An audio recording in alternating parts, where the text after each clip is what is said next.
Power of God on Pentecost, the message was not that these people could speak in different languages. And all these Galileans and different people were hearing the gospel in their language. The power was not in the miracle that we always focus on. When somebody wants to talk about speaking in tongues, what chapter do they go to? Acts chapter 2. But that is not even the miracle.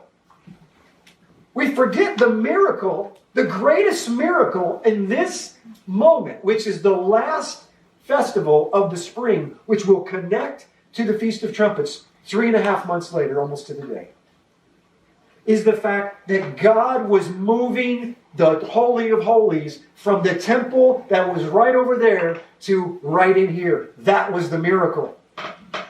Because the enemy can destroy a building. Nero can burn it to the ground. Titus can take away the items of the tabernacle. The enemy comes to what? Steal, kill, and destroy. But he can't touch a temple that's inside of you. Can't do it. The only one that can take the light is who? You. You see, when Yeshua was teaching, and he said, you should be a city on a hill, a light, to carry your light to others, be a light to the nations. You see, these were just cute sayings of some weird rabbi new on the scene. Everybody knew what he was referring to because that temple on the hill that he was pointing to was called the city on a hill. It was the light of the world. This was a Jewish idiom, and everybody knew. And he's saying this. Think about this. If you're in the first century and you're one of the Talmudim of Yeshua, and Yeshua says, by the way, you are a light to the world.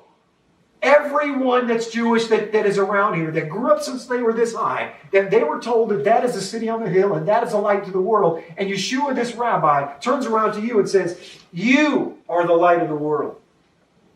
The significance and the gravity of that. Think about what he's saying. You are Jerusalem.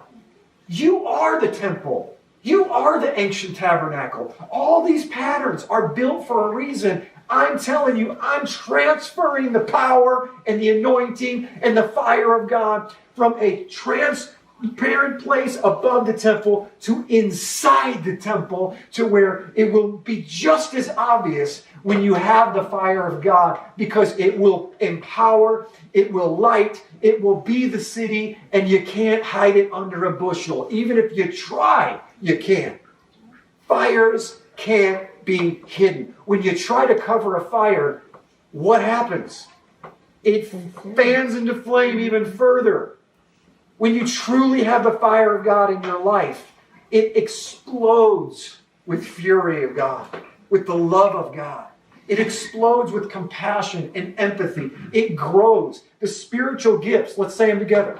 Love, joy, peace, patience, kindness, goodness, faithfulness, gentleness, and self-control. And the 10th one is patience again, because I struggle with that one. But when we have the spiritual gift, did you know that they flourish and grow inside of the fire of God? It requires deep calling to deep. Listen to what I'm telling you. Some of you guys that are out there, you truly want to grow. I know some of you personally. I'm working with some of you personally. You want to grow. But life is hard.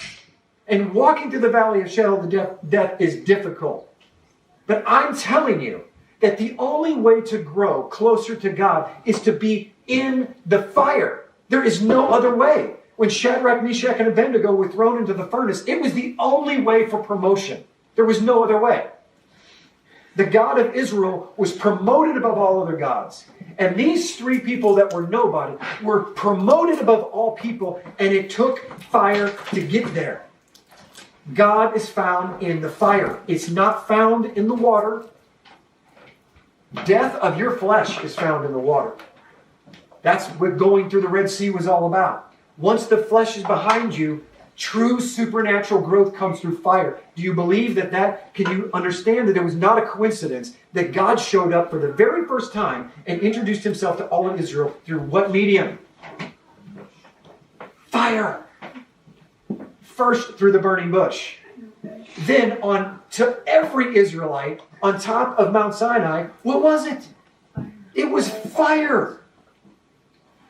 The fire of God. He's trying to give this connection that this same fire, this spiritual fire, can burn inside of you.